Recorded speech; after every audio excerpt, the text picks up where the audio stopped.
Yeah, I get a phone call from Stanley Dorfman, Top of the Pops. I've been talking to the Dubliners. Oh, right. And their new song, I'm sure you've heard it, 7 Drunken Nights.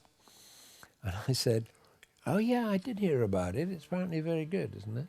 He said, yes. No, the thing is that I've told them all about your work and how you did the Rolling Stones and the Shadows and Eric Burden. And I said, oh, yeah, thanks, Stanley, it's good.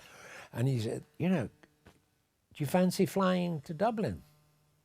And I said, wow, really? Right, I'll have a word. Rings me back the next day and says, spoken to the guys in Dublin. They'd love you to go over there and love you to make a promo of their new song, 7 Drunken Nights. So I said, listen, can you send me one round? Yeah. He sends it round and I listen to it, you know. I think, oh my God, you know, how am I going to deal with this one? So jump on the plane, get to Dublin. We start straight away. I don't know, I'm met by a manager or someone, to a pub. And I come into the pub with my camera and my box and my thing. I'm expecting to stay there one night. And they're sitting there, the Dubliners. And now I don't really drink. Occasional beer, occasional glass of wine.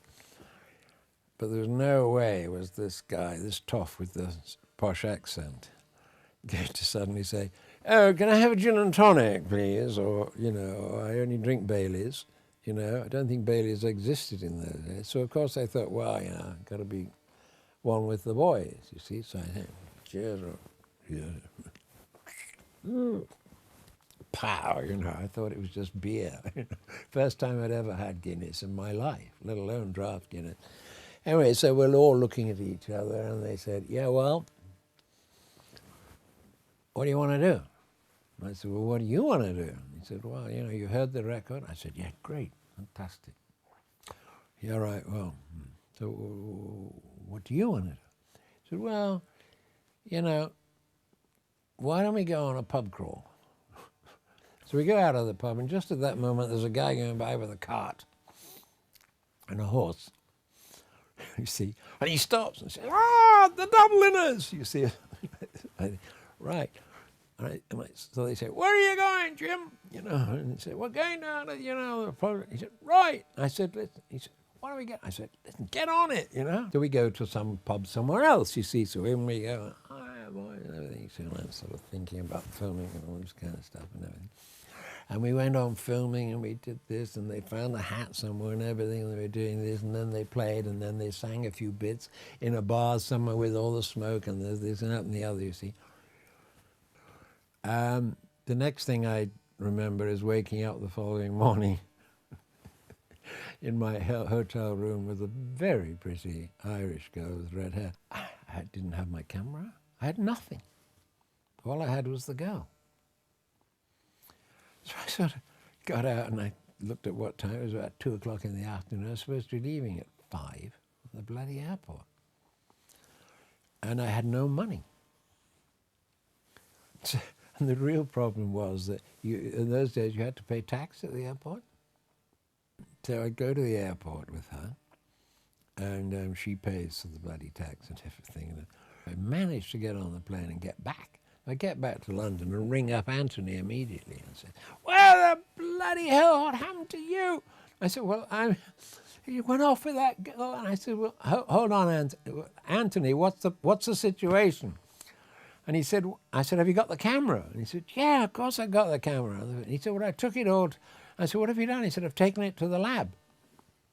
I said, honestly, you're a genius, thank God. And when are you picking it up? You know, I'm picking it up at, 10 o'clock tonight or whatever. And I said, thanks, Anthony, sorry about that, old boy. So we go and get the film. We come back and we look at it. And there's about 4 rolls. You know, I don't know, there's about 40 minutes, of which 38 minutes are totally out of focus and unusable. So I just go through and I sort of chop out every single bit that's usable, and in any sense. Some of them are totally out of focus, and they're getting out of focus, and then just finally there's a sharp, and there's an eye and a smile. Bang! I can use it. This is the invention of the modern cinema, my boy. Here's me cutting out the bits that are usable, and then the single frames and a few things, and this girl and the midget and the horse and the cart and the pubs and the Guinness and everything, and me falling over a couple of times, and I end up with exactly the right amount. You know, I didn't have a second. Anyway, there was no time to go to the lab and get anything because it had to be done by Thursday.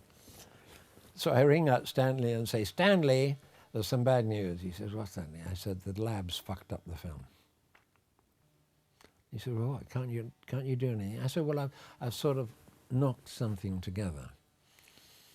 I said, it's a bit crazy, it's a bit haphazard, it's a bit all over the place. He says, well, it's all right, it's a great song, you know, and how they do this. And I said, yeah, well, I said, but listen, I'll send it, but I mean, if you don't want to show it, I completely understand. Not a problem. So, send it, picked up, off it goes. The next day I get a phone call. Hello, Peter. Fantastic! I said, what? He said, we loved it. He said, the audience loved it. It's fantastic. The guys, they love it. Next week, he rings up and says, the record's going fantastic. The film everyone's talking about your film. They love it. We're showing it again. They then show it a third week. Never in the history of Top of the Pops was a thing shown 3 weeks running. The 7 Drunken Nights.